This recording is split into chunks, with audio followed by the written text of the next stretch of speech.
ito, yung pinakamaliit yung tatanggalan natin. Hey. Yun o. Diba?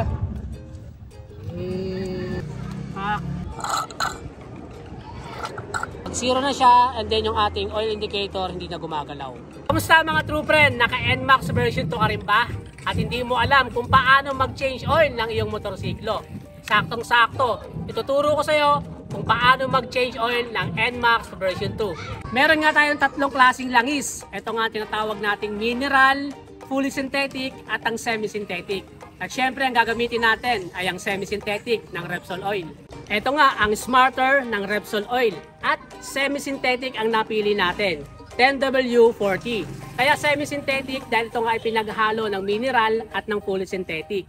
At 10W40 naman dahil sa panahon natin dito sa Pilipinas, dahil ang Pilipinas nga ay nasa tropical country, kaya saktong-sakto to sa ating mga scooters. Ito naman yung mga gagamitin natin sa ating change oil. Meron tayong plastic, basahan, and then yung ating tools. Ayan, so ang size pala nito is 12.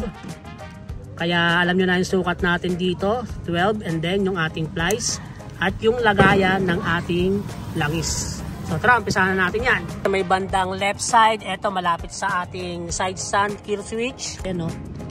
So ito yung pinakamaliit yung tatanggalan natin para dyan lalabas yung langis. Lagayin natin ito sa may bandang ilalim para pag tumulo, diretso na. Ayan o.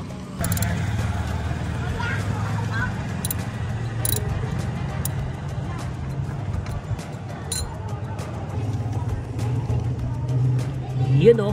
So ayan na siya guys o. Hey.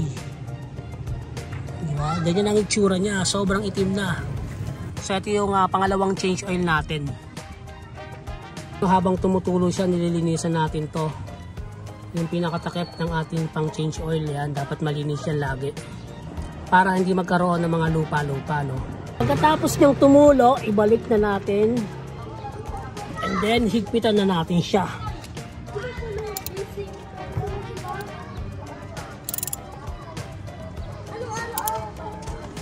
So yun nga, dahil nga nag-change oil tayo, magpapalit din tayo ng ating gear oil.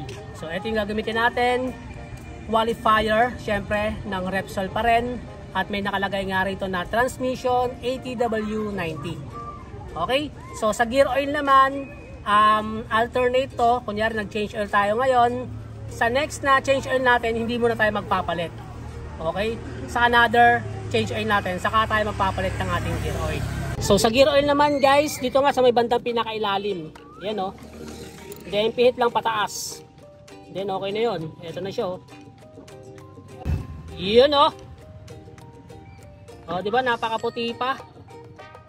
So ito siya o. Malinis pa. Ang linis pa diba? Pagkatapos pupunasan nyo ng konti para malinis. And then ito na. Balik na ulit natin siya dito.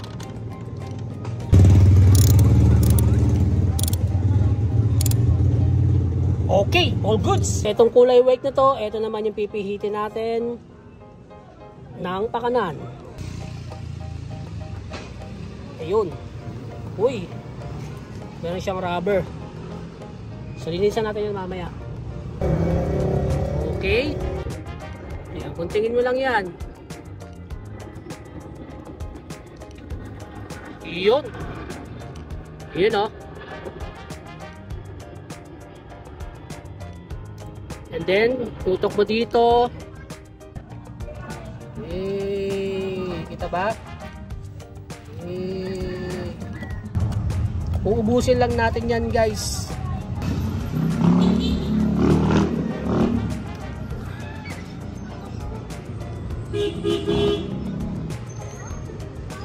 And then, change oil naman tayo. Dito sa may part na to, meron siyang takip.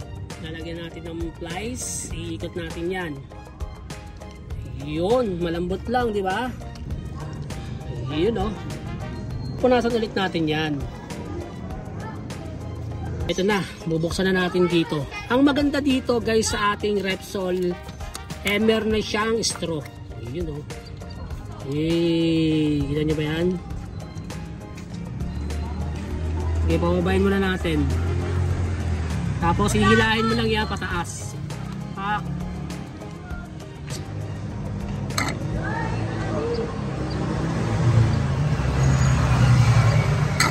i-check natin guys kasi ang kailangan lang natin is 900 milliliter. So magtitira tayo ng 100. Tingnan natin, kulang pa no. So dagdagan pa natin dito. Okay. Check ulit. Ayan, okay na yan. So all goods na. Takpan na natin. And then close. Balik na ulit natin to. Ayan, binalik na natin. And then sisikipan na natin siya. Okay, all goods. Okay, check naman natin yung ating panel. Dahil nga makikita natin dito na meron tayong oil indicator. Ayan, so aalisin natin yan. So ang gagawin lang natin, ganito. So tapat natin sa ating oil. Ayan, and then hold. 1, 2, 3, 4. 1, 2, 3, 4. Yun. 2, 3, 4. Yun. Kita nyo guys, nag-zero na yung ating trip. Ayan o. So dito, nag-zero na siya and then yung ating oil indicator hindi na gumagalaw. So ibig sabihin, all goods na yon. Gagalaw na lang ulit ang ating oil indicator kapag kailangan na natin mag-change oil. Okay? So ganun lang siya kadali. So ang ginawa lang natin, hinold lang natin yung selector ng 2 beses and then nawala na siya, naging 0 kilometers na. So yun na nga mga true friend, yung ating simpleng tutorial kung paano mag-change oil ng ating NMAX version 2 at sana ay meron kayong natutunan.